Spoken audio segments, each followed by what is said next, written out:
beginning, there was sand. And in the sand, Conan Exiles left footprints of epic proportions, though the road through development was long, with huge tracts of land. Now, the exiled lands have more than doubled their original size, and is no longer a mere sandbox. The Frozen North update added snowy peaks and fertile highlands, and at launch, the humid swamp and smoldering volcano are introduced. With such a large-scale world, traversing it can be time-consuming. But if you're able to find the recipe to construct the map room, you can fast travel to certain waypoints located around the world.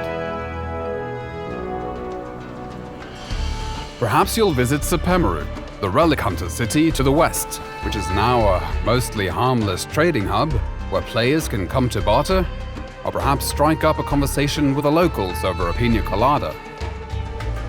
With a fully dynamic weather system, there is a chance you might get caught in the rain, snow, or deadly sandstorms. But if you have half a brain, you'll avoid frostbite or sunstroke by dressing appropriately for your surroundings.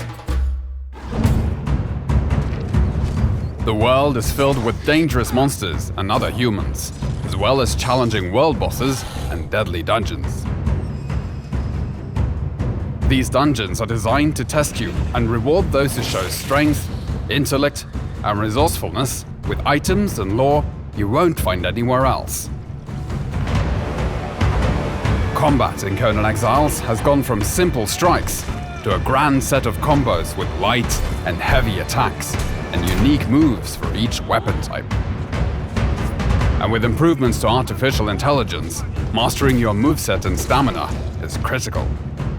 These improvements also apply to the thralls you capture, making them highly effective guards for your base. Milestone bonuses have been added to perks and attributes, and players can buff their stats with war paints, potions, and armor modifications. There are now hundreds of weapons and armor pieces in the game, which are customizable through color dyes and modification kits. And there are hundreds of building blocks in different tiers and styles for you to enjoy, including crafting and cooking stations, grow beds, and decorative items for the castle of your dreams and your enemy's nightmares. To penetrate the defenses of a player's fortress, siege weapons were introduced in the form of trebuchets, which can give you the upper hand as both attacker and defender, particularly if your enemy has been able to summon an avatar to tear down your walls.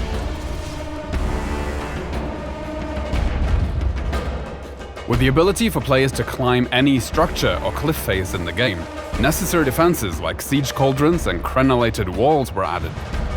And should the enemy somehow be able to sneak their way in, there is always the option of blowing them up in your personal minefield.